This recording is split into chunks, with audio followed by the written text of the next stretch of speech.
J'invite à présent Monsieur le recteur, Monsieur le vice-recteur et Monsieur le doyen à reprendre place au centre de la scène pour la deuxième partie de la proclamation.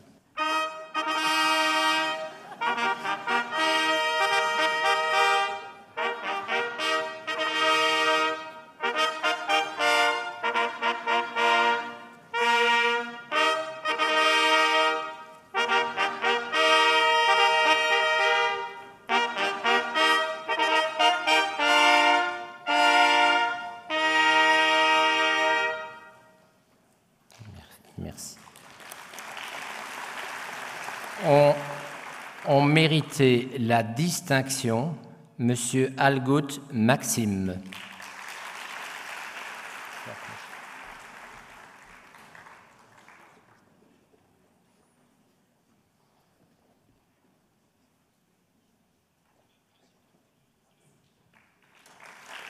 Monsieur Altdorfer Antoine.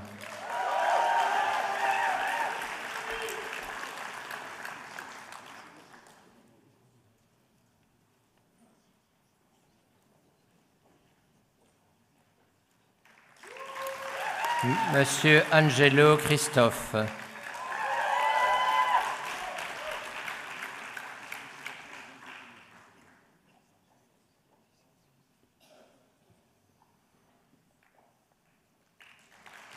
Mademoiselle Arens Marie-Christine.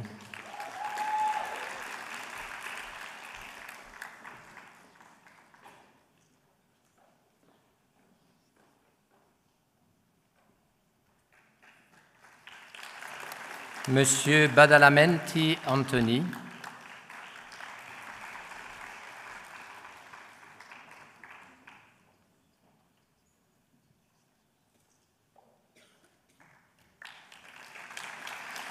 Mademoiselle Balber Sarah.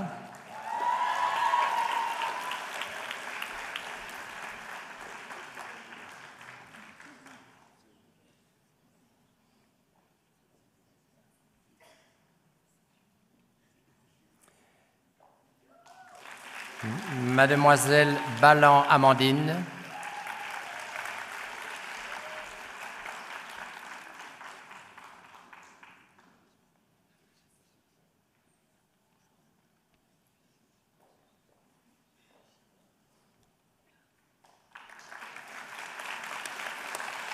Monsieur Barillet Nicolas.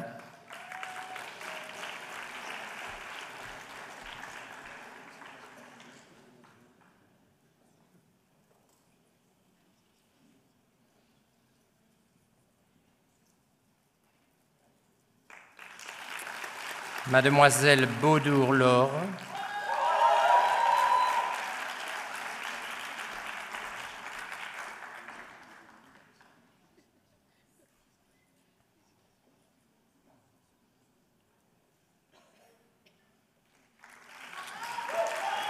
Mademoiselle Bélens Hélène.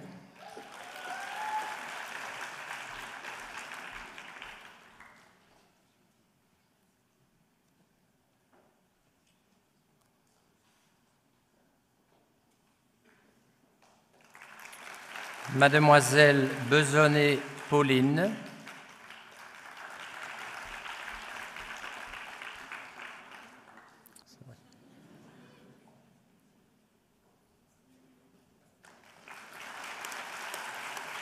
Mademoiselle Bierler Julie. Très bien.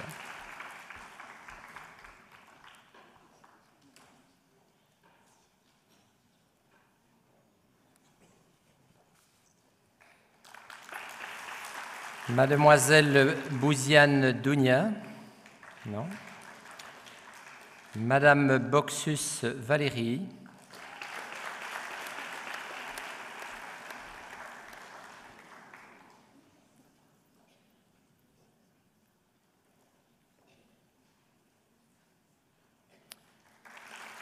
Monsieur Bruce Mich Karl.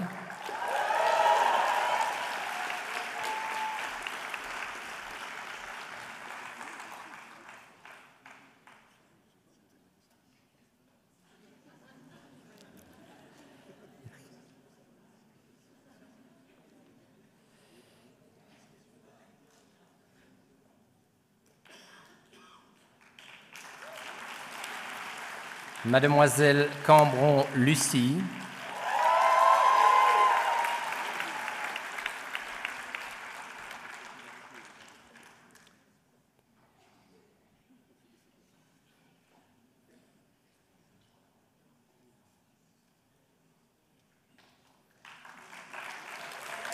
Mademoiselle Cescuti Myriam,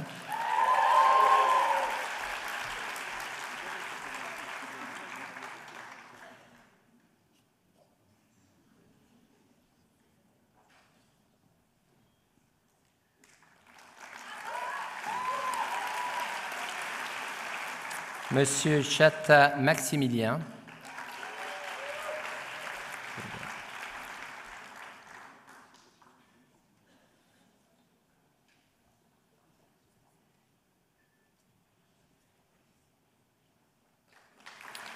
Monsieur Sifsi Lokman,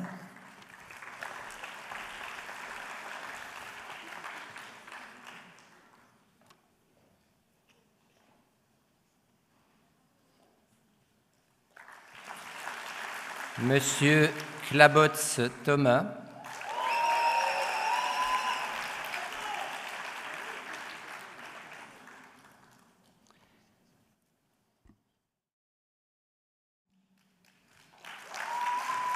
Mademoiselle Collard Margot,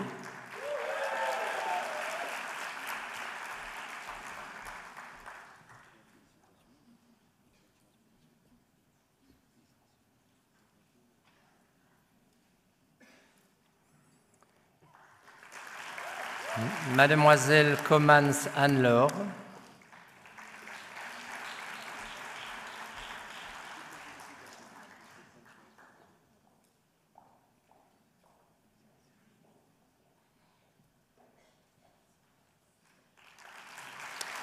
Mademoiselle Conroth Anne-Catherine,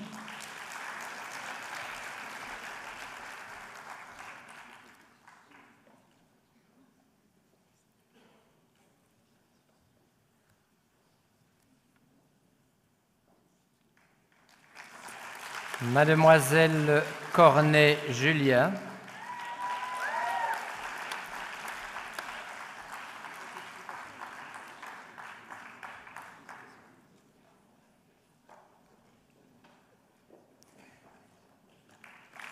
Mademoiselle Cosains Élise,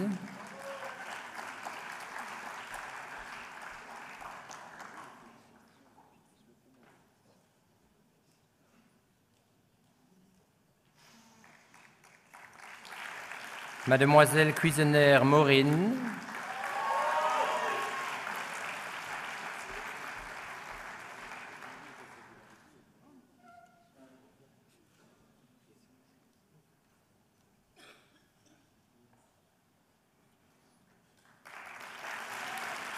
Mademoiselle Darigny Sandrine,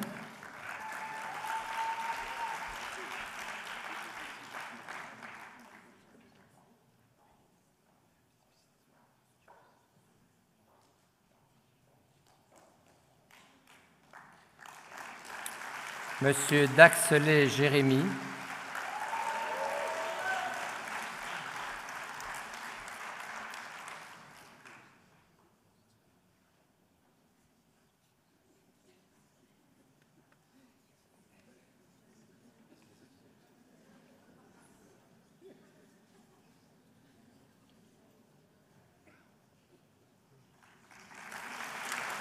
Monsieur Deblot Thibault,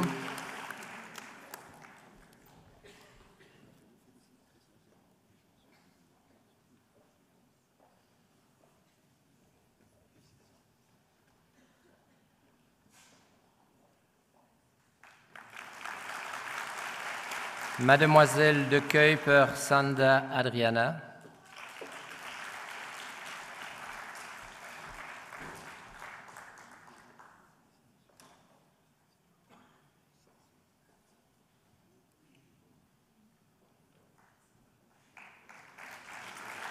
Mademoiselle Dehalleux Céline,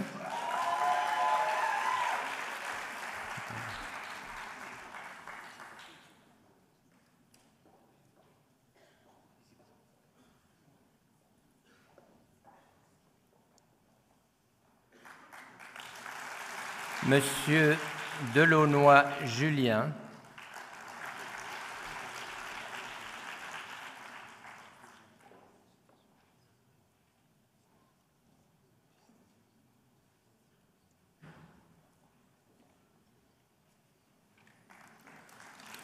Mademoiselle Delchambre Émilie.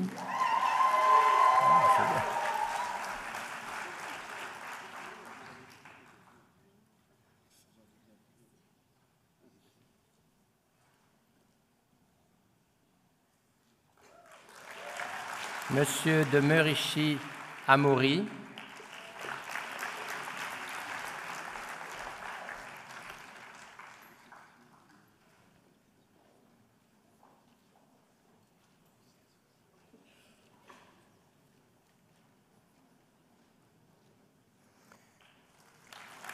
Mademoiselle de Montjoie Stéphanie.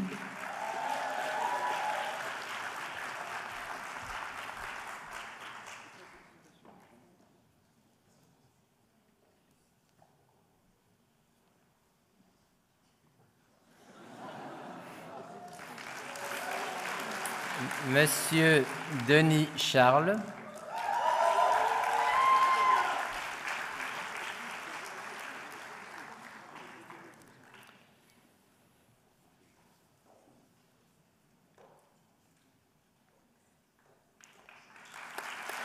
Mademoiselle de Rasse Marion.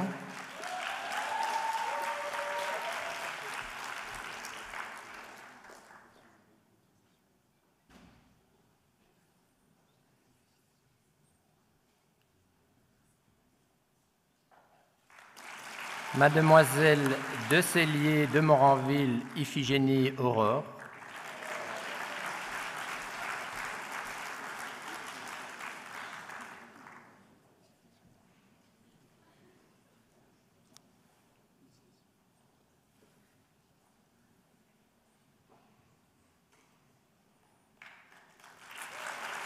Mademoiselle de Wouters Doplinter Solange.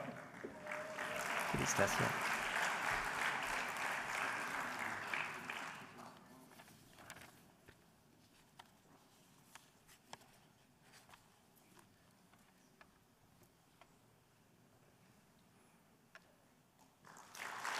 Monsieur Diego Baragano Jonathan.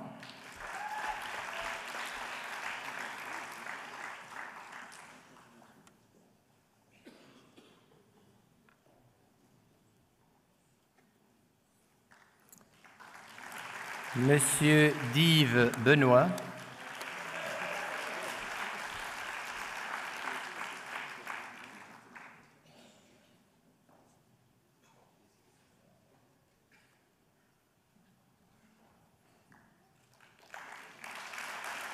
Mademoiselle Dive Mathilde.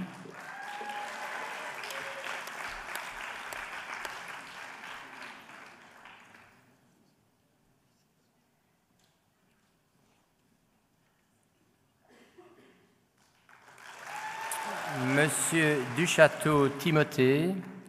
Mademoiselle Eta Sulisa Tambong.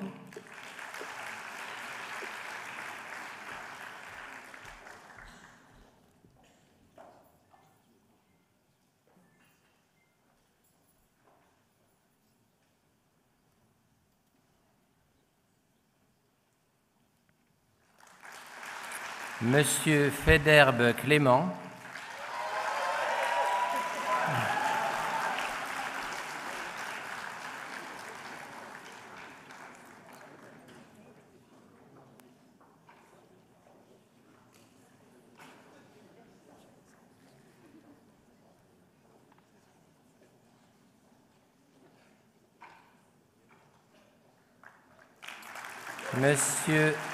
Monsieur Fassot Antoine.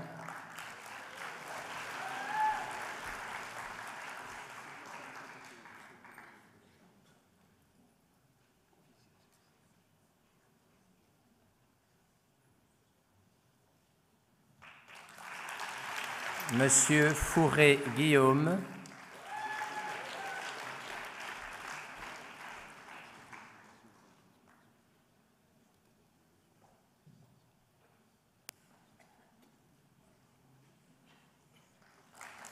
Monsieur Jonel Hubert.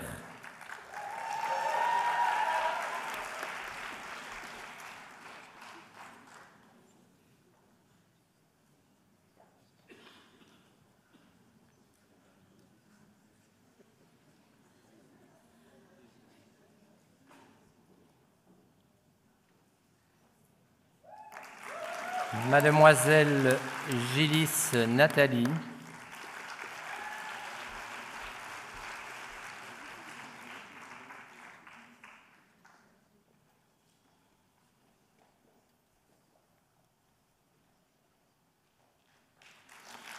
Monsieur Gillot Martin.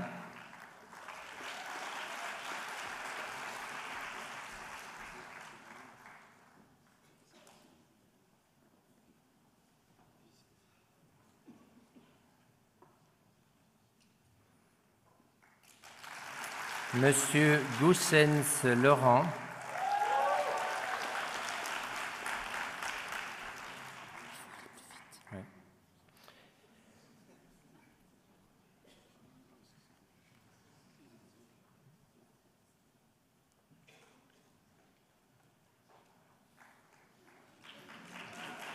Monsieur Goffin Nicolas.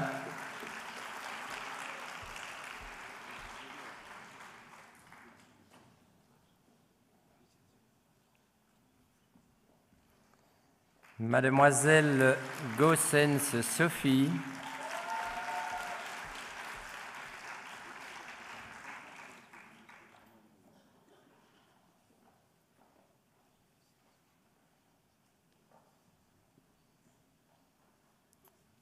Monsieur Goussens Alexandre.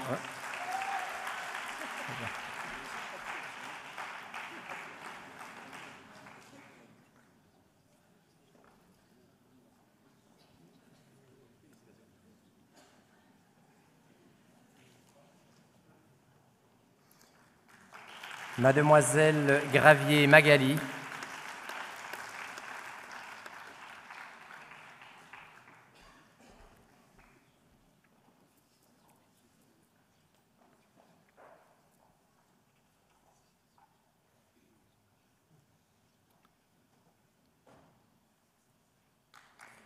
Mademoiselle Gabe France.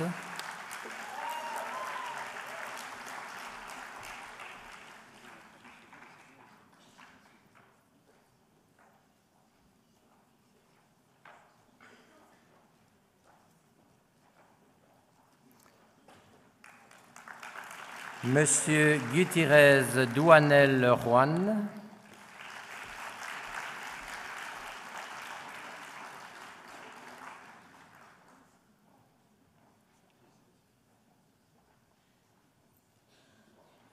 Mademoiselle Hakem Samira.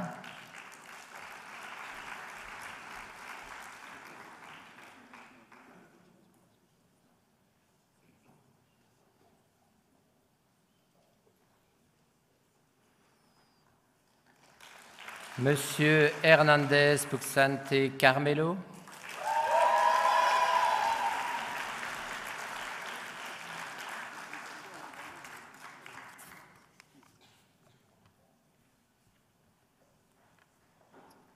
Mademoiselle Ismance Cyrielle. Français déjà.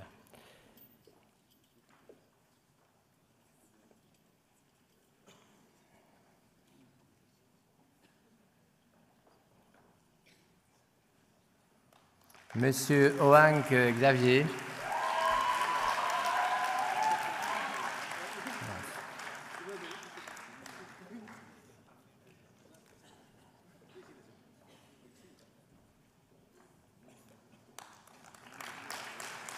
Monsieur Ospel Julien.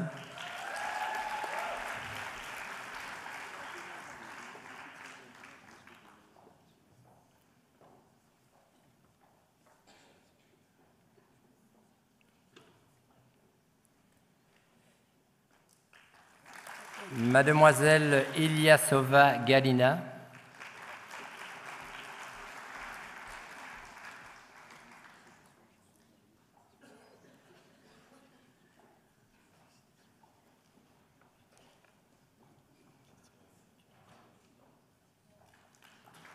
Mademoiselle Jacques Julie,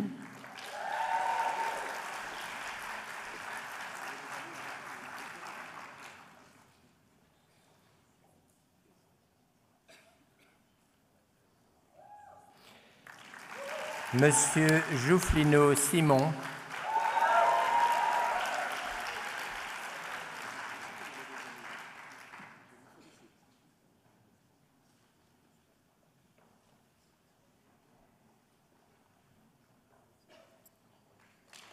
Mademoiselle Kalantari Alice,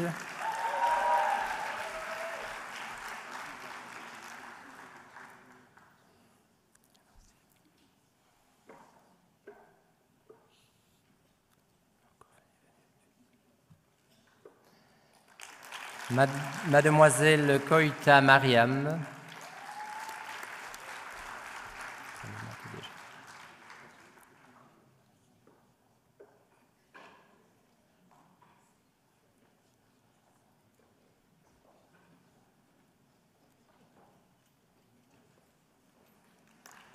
Mademoiselle Lafafa Anissa,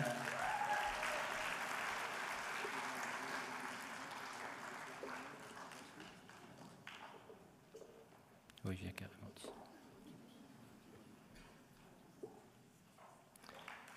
Mademoiselle Lamran Sarah,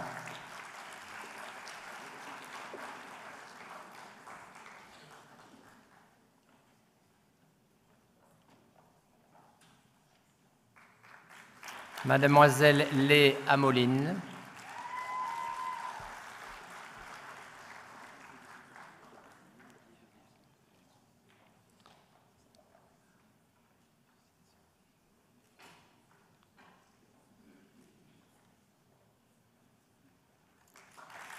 Mademoiselle Lecomte Lucrèce,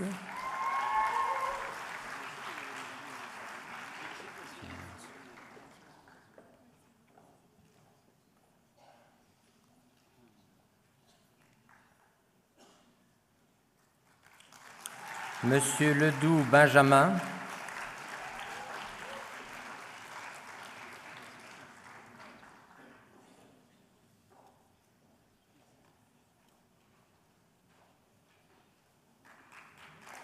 Mademoiselle Léotard Margot,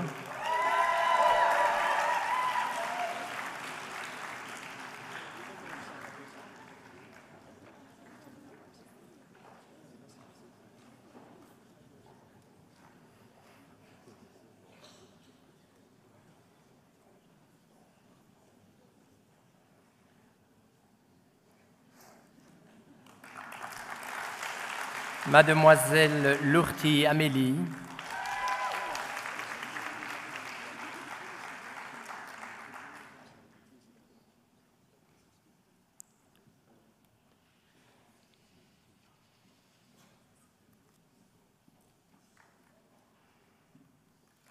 Mademoiselle Lockvist Linda,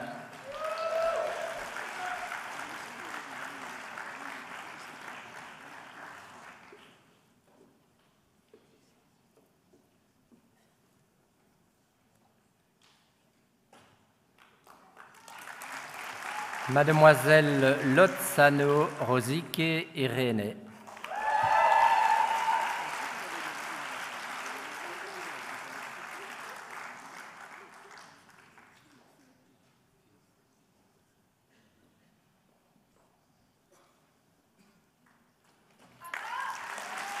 Mademoiselle Malacarne Giulia,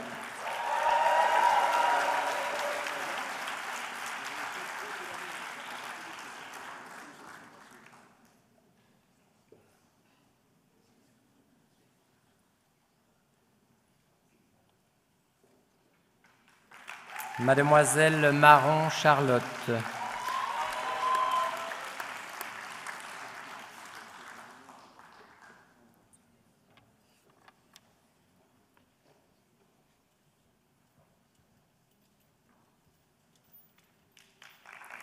Monsieur Meus Léopold,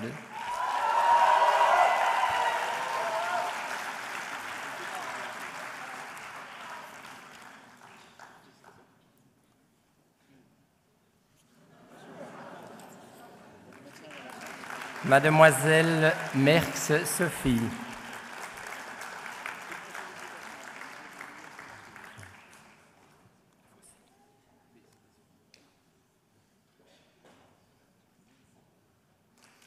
Monsieur Michaud Lionel.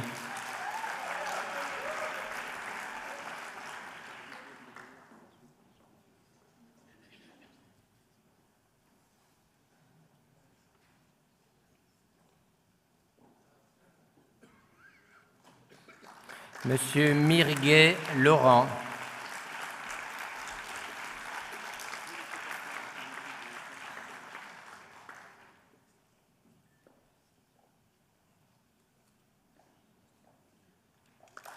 Mademoiselle Miss Pelard Frédéric.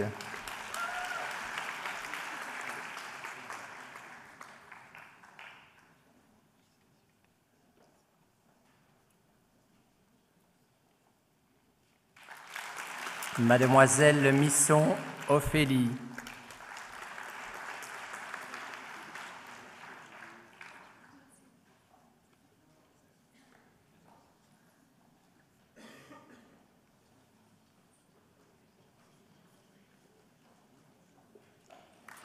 Mademoiselle Moser Alma.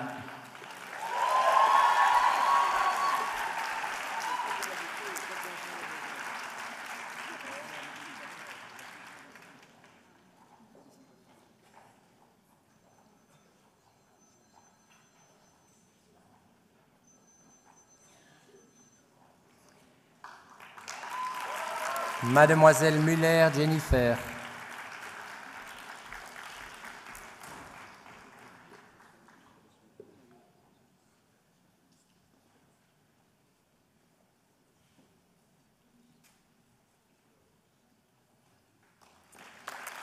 Mademoiselle Nguyen Tan Caroline.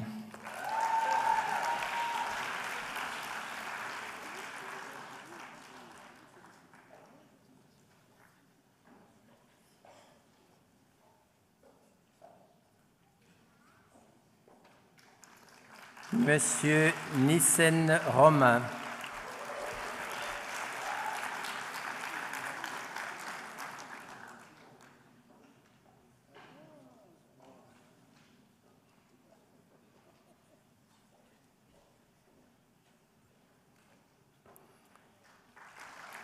Monsieur Noton Josselin.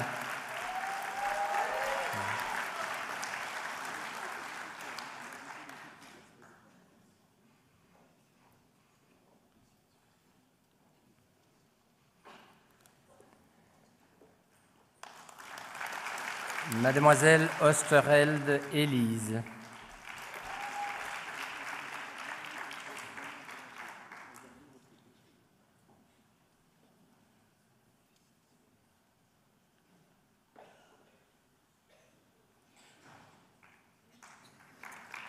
Mademoiselle Pamar Wendy.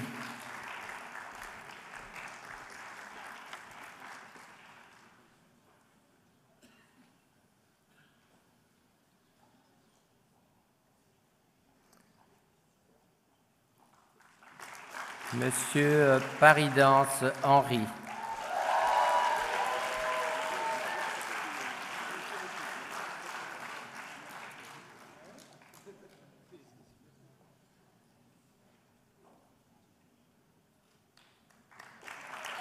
Monsieur Pfändler Mathieu.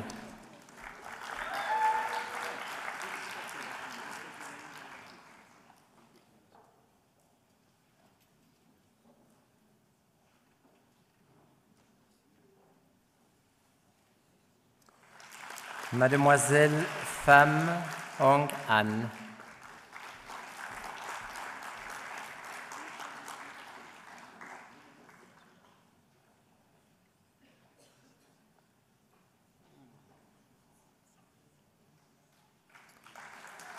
Mademoiselle Pearson Marine.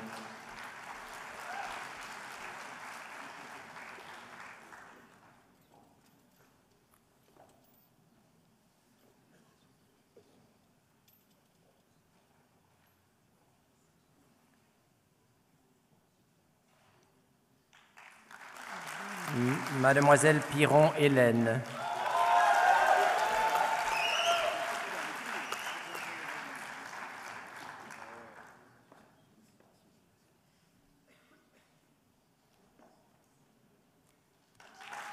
Monsieur Poilvache Hervé.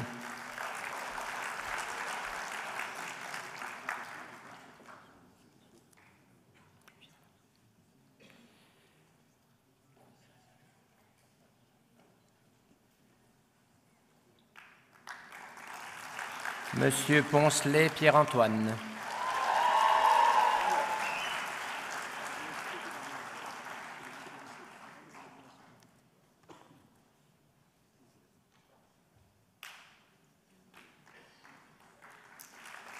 Mademoiselle Poncin Maurine.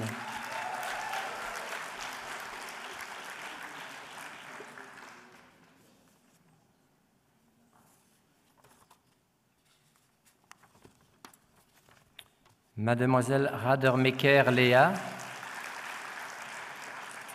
Monsieur Ranglet Guillaume.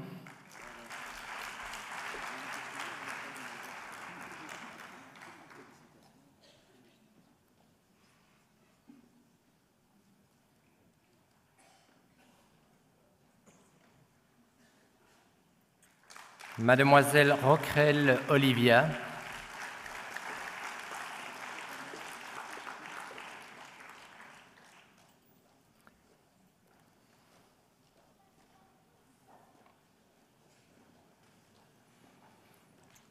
Monsieur Rosen Roberto.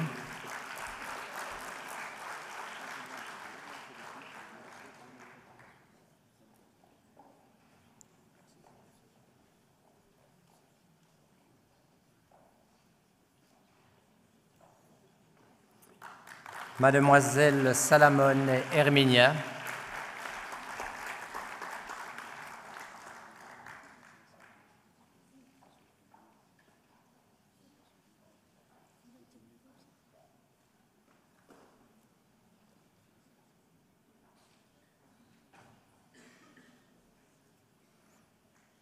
Mademoiselle Segers Elisabeth.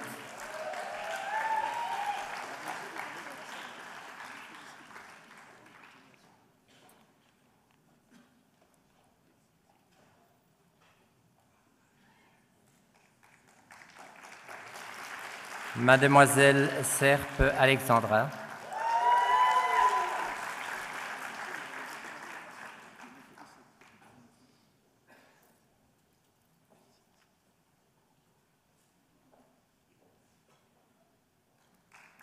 Mademoiselle Sinzo Bahamvia Eleonore.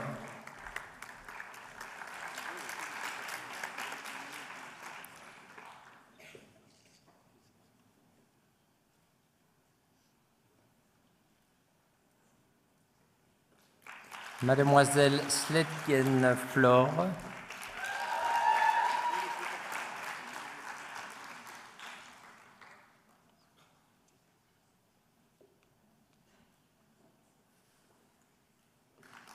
Monsieur Si Yan Kai Nicolas.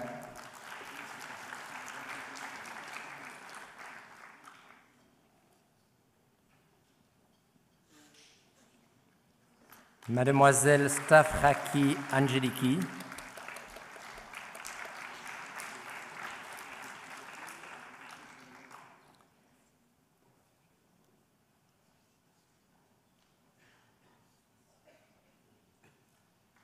Monsieur Stouffs Alexandre.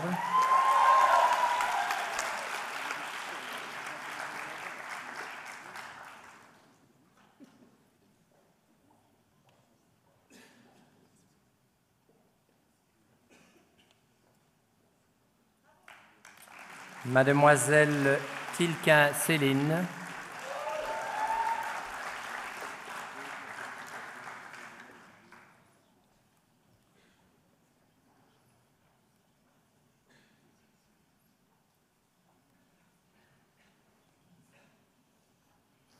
Monsieur Tran Trong Luan.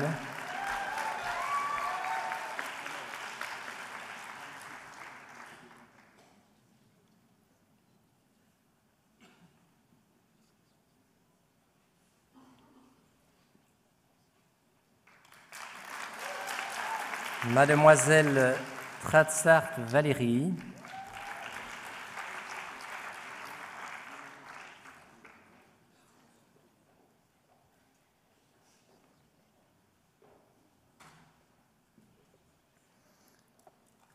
Monsieur Van der Meren Gaël.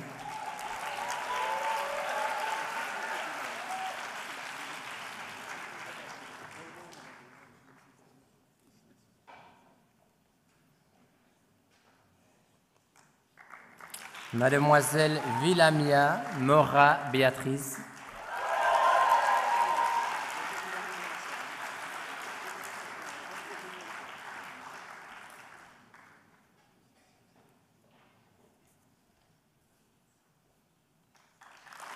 Mademoiselle Wallem Anne-Sophie.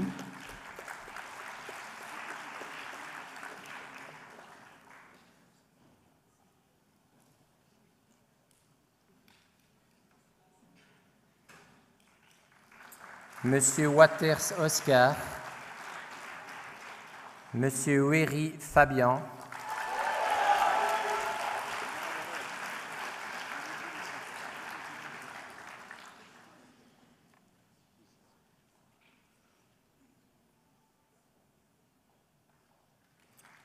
Monsieur Ouillard Adil.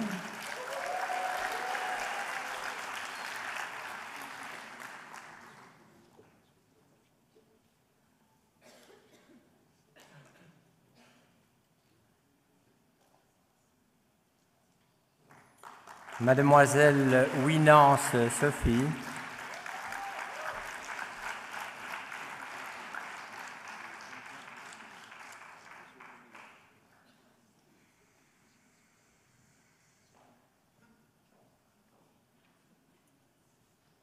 Monsieur Zacchelo Angelo.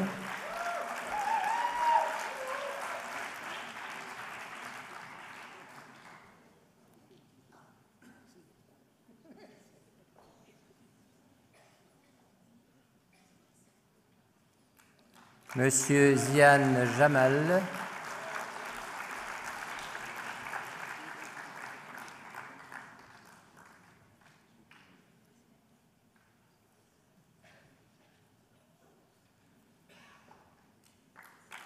Vous pouvez maintenant tous les applaudir très chaleureusement.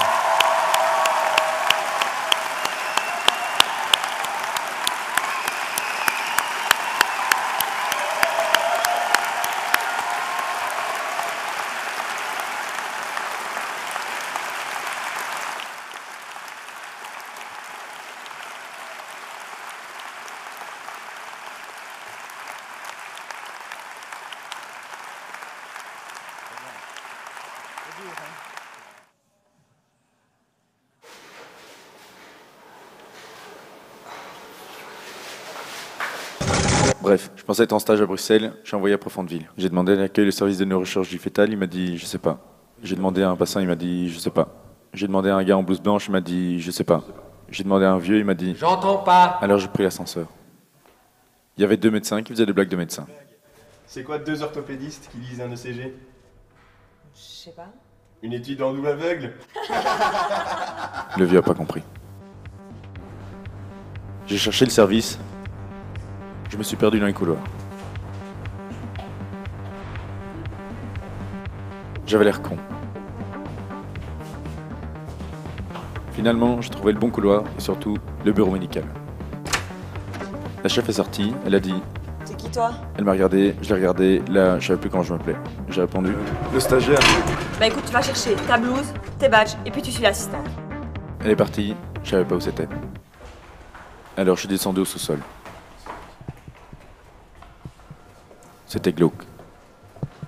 Il y avait un type bizarre par terre.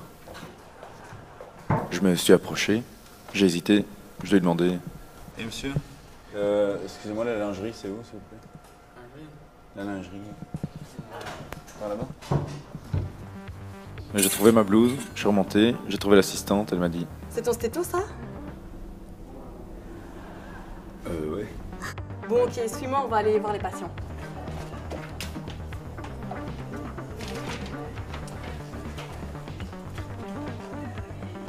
J'ai suivi l'assistante. J'avais encore l'air con.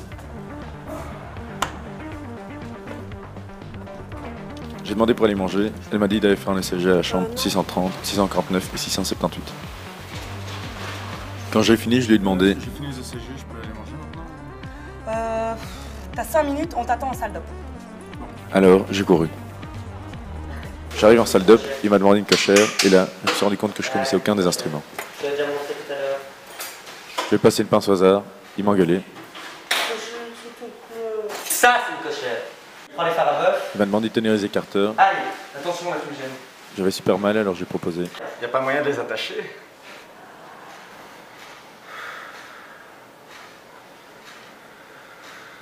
Tu sers à quoi, toi? J'avais l'air con.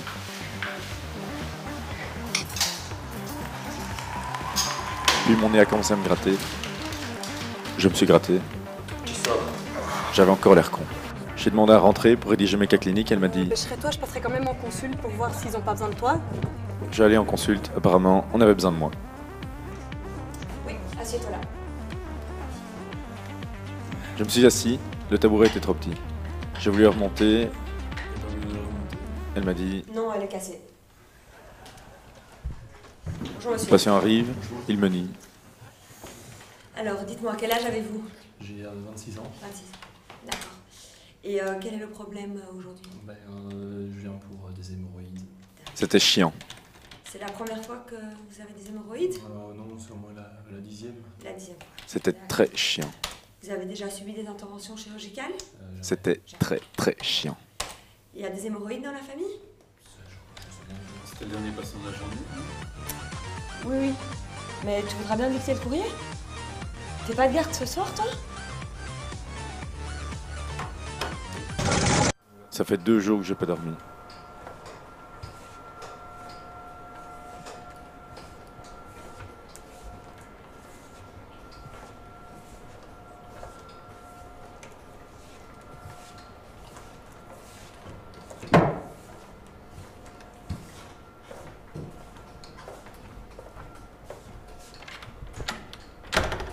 Et j'ai pas la clé de la chambre de garde.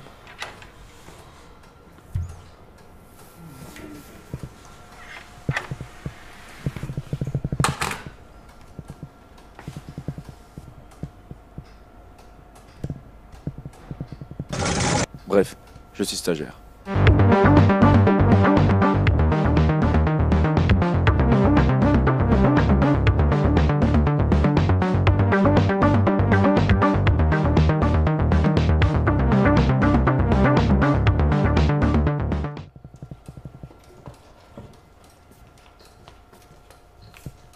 Excuse-moi. Ça me dit où est la lingerie? C'est par là-bas. Ah, ok, ça va. Merci.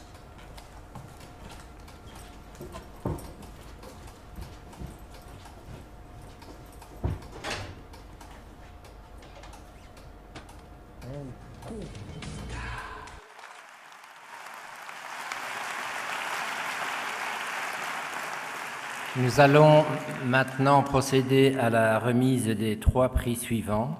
Le prix des cliniques universitaires Saint-Luc est remis au lauréat par M. Renaud Mazy, administrateur délégué des cliniques. Bonjour à tous. Alors, le prix des cliniques universitaires Saint-Luc d'une valeur de 1500 € est remis à M. Guillaume Elgren pour son travail intitulé « Le diabète sucré comme manifestation inaugurale d'un phéochromocytome ». Je vous propose de l'applaudir.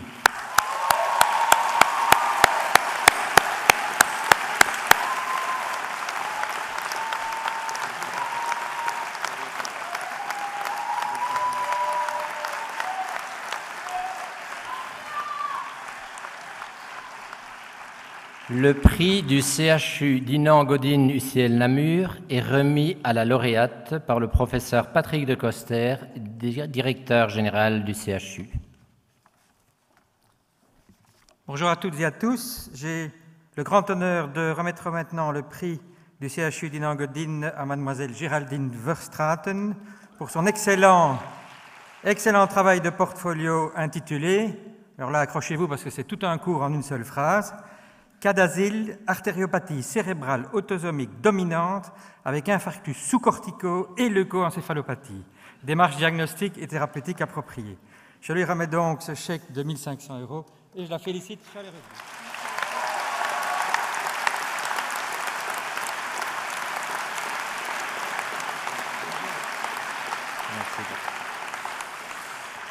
Le prix de l'Ordre des médecins du Brabant francophone est remis au lauréat par le docteur Jacques Makils, président de l'Ordre.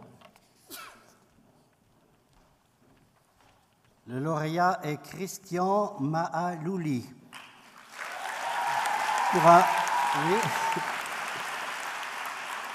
Pour un travail remarqué concernant les néphropathies tubulo-interstitielles subaiguës liées aux pathologies des IgG4. Voilà. Toutes les félicitations au nom du Conseil.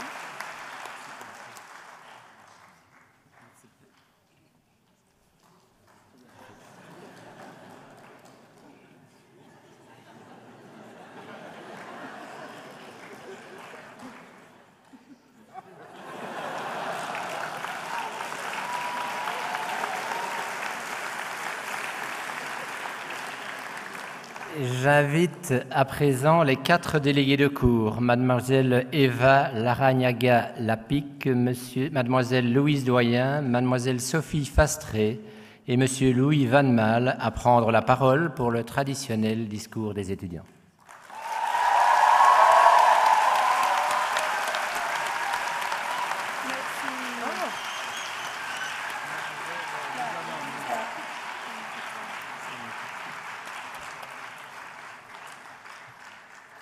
Mesdames et messieurs les professeurs, monsieur le recteur, monsieur le vice-recteur, monsieur le doyen, mesdames, mesdemoiselles, messieurs, mes chers students, bonjour.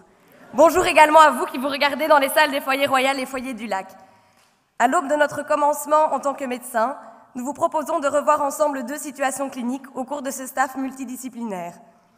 Nous sommes au 11e étage de Saint-Luc, dans le service d'idiopathologie, un étage que vous ne connaissez sans doute pas, car il est caché du grand public, pour la simple et bonne raison qu'on y loge uniquement les cas mystérieux, ceux que la médecine n'arrive pas réellement à expliquer, car non, la médecine n'explique pas tout.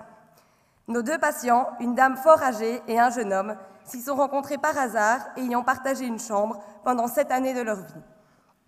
Commençons ce staff par notre première patiente. Il s'agit de madame Ursula Catherine Louvert, souvent nommée par ses initiales, née à Leuven en 1425. Bien que nous n'ayons des doutes sur l'exactitude de sa date de naissance, son âge bien avancé l'expose malgré tout au fameux syndrome gériatrique, bien connu du monde médical. Le risque pour cette dame est grand, car ses fragilités peuvent très rapidement l'amener à un déclin fonctionnel. Ces troubles de la communication prédominent le tableau clinique. La surdité, syndrome fréquent au sein de la population gériatrique, n'a pas épargné notre patiente. Même quand elle n'écoute, elle n'entend que trop rarement. Ce déficit auditif a des conséquences graves et peut conduire à un certain isolement social et à un repli sur soi. Ces problèmes de communication constituent inexorablement un facteur de risque à de mauvaises relations avec les plus jeunes générations. En deuxième lieu, viennent les troubles de la mobilité. Madame marche avec une canne dont elle ne sait pas se passer. Sa lenteur de mouvement exaspère et sa rigidité d'esprit empêche toute tentative de changement. Ce tableau se complique potentiellement par un syndrome post-chute qui la guette. En effet, ses réactions devant les obstacles sont parfois inappropriées et son inertie l'empêche parfois de se relever après une chute. La peur d'une nouvelle chute, mêlée à ses problèmes de communication, peuvent avoir un effet synergique sur son isolement social, formant une spirale négative parfois nocive. Malgré tous ses soucis de santé, Madame UCL a de très grandes qualités. L'immensité de son savoir n'a d'égal que son âge et son désir de transmettre ses connaissances aux plus jeunes. Elle est toujours aussi curieuse que dans ses premières années et serait capable de trouver une passion au sein de chaque personne présente dans cet auditoire. Alors quel bilan après tant d'années d'hospitalisation? Que faire face à ces symptômes? La patience semble être notre premier médicament. Une mobilisation active, éventuellement avec le soutien de quelques jeunes médecins, permettra sans doute de la remettre en marche. Les mots seront finalement le remède à ces maux. le dialogue avec son entourage étant la pierre angulaire de son traitement. Nous arrivons maintenant à notre deuxième cas, qui concerne un jeune homme de 25 ans. Il est né quelque part entre Mons, Woluwe et Namur. D'apparence banale, son comportement cache une maladie tout à fait particulière, caractérisée par une sorte de passion inexpliquée et dévorante. En termes médicaux, nous dirions de prime abord qu'il est atteint de potomanie intellectuelle. Ces symptômes à l'admission étaient principalement développés autour d'une soif d'apprendre irrépressible, du moins par les méthodes conventionnelles. Il est pris pour un fou. Alors, pour sa sécurité et celle de son entourage, ne sachant plus quoi faire, il est hospitalisé dès la sortie de ses humanités. À ce jour, les origines de sa maladie n'ont toujours pas été identifiées, malgré les nombreux traitements. Aujourd'hui, il est à l'hôpital depuis 7 ans, et nous allons vous raconter son histoire. Les premières investigations révèlent que cette curiosité scientifique démesurée est motivée par la quête d'idéaux et de valeurs honorables, tels par exemple que le besoin de sauver des vies ou de relever un défi intellectuel. Il semble par ailleurs qu'une exposition précoce aux séries médicales télévisées fasse partie des antécédents de cas similaires. À défaut de mettre un mot sur sa pathologie, les grands professeurs se renvoient la balle. En 1 an, le patient fait ainsi vite le tour de tous les services de Saint-Luc. Et à une période où les lits d'hospitalisation manquaient, on lui montre la porte de sortie qu'il refuse heureusement de prendre tant bien que mal. Numerus clausus, qu'il disait. Une seule solution, la manifestation. À coup de bataille et de manifestation, il finit par se faire accepter dans le service d'idiopathologie. Idiot pourtant, il n'est pas. Les années passent et les explications des médecins ne suffisent plus à soulager ses plaintes. Le jeune homme part à la découverte du site et se permet même quelques escapades en mémé ou au cours d'anatomie des étudiants en médecine, le décours de l'un facilitant même parfois l'apprentissage de l'autre. À ce stade, Louchka, Scarpa et Audi sont presque ses meilleurs amis. De nombreux spécialistes se sont penchés sur son cas, apportant chacun une explication à ses mots. Peu de concertation, parfois même des contradictions. Pas facile pour notre jeune homme de garder la tête hors de l'eau face à la pile de dossiers qui s'accumulent sur son bureau. Au bout de 3 ans, une idée se fabrique. Saturé de théorie, il veut goûter à la pratique. Entre opération et nouveau traitement, notre jeune homme construit petit à petit sa vie au sein de l'hôpital. Il s'entend de mieux en mieux avec sa voisine de chambre, qui lui fait découvrir le côté positif d'une hospitalisation de longue durée. Les services se remplissent, pour son plus grand bonheur, ce qui lui permet de rencontrer des patients venus des 4 coins de la Belgique et d'ailleurs. Petit à petit, ce jeune homme se sent chez lui. Du point de vue médical, les choses évoluent. Sa maladie est toujours là, mais il contrôle mieux sa soif d'apprendre. De temps à autre, il s'amuse même à enfiler une blouse qui traîne pour jouer aux stagiaires. See one, do one, teach one, qu'il a entendu au coin d'une salle d'op. Pas facile d'appliquer les 2 derniers points, mais sa voisine lui conseille bien. Petit à petit, ce jeune homme dompte sa passion. Une dernière opération au mois de décembre dernier semble avoir porté ses fruits. Une étape difficile que certains spécialistes n'hésitaient pas à décrire comme ultime ou incontournable.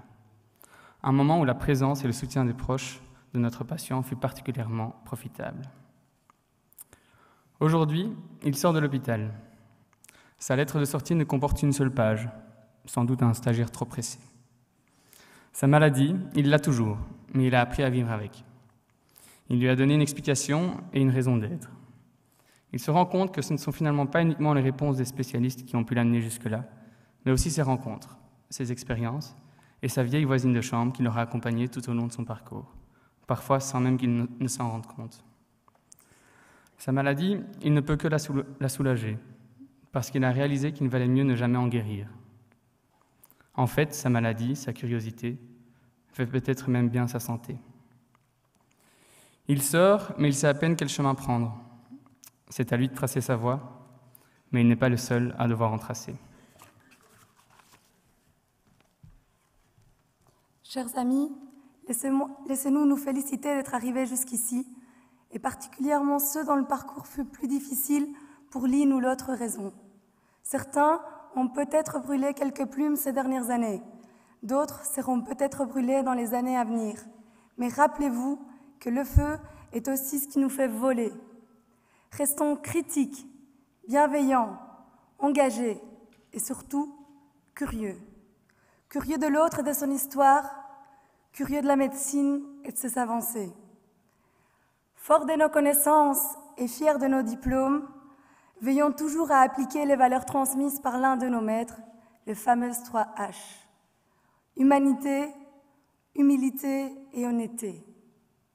Merci à vous, futurs confrères, pour ces riches années passées ensemble. Notre travail de délégués des dernières années était dirigé dans l'objectif de la cohésion, la création de liens et la bonne ambiance. Merci de nous l'avoir apporté. Pareil parcours ne s'achève pas seul et nous tenons ainsi particulièrement à émettre plusieurs remerciements. Merci à vous, chers professeurs, pour votre implication et pour l'enseignement que vous nous auriez apporté. Merci à vous, les maîtres des stages, soucieux de transmettre votre savoir pour votre accompagnement et engagement dans notre formation. Merci à vous, personnel de l'université et plus particulièrement de la faculté, pour l'efficacité de votre travail. Merci à vous, les parents, les familles, les amis, pour votre soutien et support infini. Merci à vous, chers confrères, consoeurs, pour le partage de toutes ces années. Que cette journée marque la suite pour de toutes nouvelles aventures.